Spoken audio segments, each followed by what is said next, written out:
لو حاسس بطاقة قليلة على مدار يومك ومودك مش حلو، وإيديك ورجليك بتنمل كتير، نومك وذاكرتك وتفكيرك مش في أحسن حالاتهم، وبيجيلك كتير حساسية في وشك وبتبقى بتهرشك وفيها قشور وبيطلق عليها علميا سيبورايك ديرماتيتس، ولو شفايفك ناشفة وعلى طول مشققة، لا وكمان مناعتك مش كويسة وكل شوية بتلقط عدوى، والصبح كده بتبقى قايم بطنك مقلوبة وعندك ميل للقيء وغثيان، أو عندك أنيميا أو كل شوية بتجيلك، ودي طبعا أسبابها كتير، أو معدل حرقك قليل، فاحتمال كبير يكون عندك نقص فيتامين بي 6.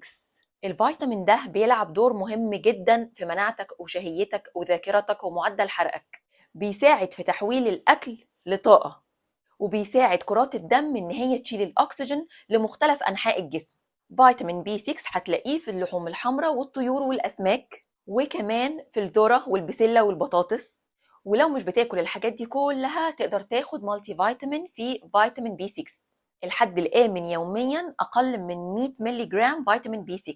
اكتب لي في الكومنتس لو بتشتكي من الأعراض دي وأخدت إيه وحسنتك.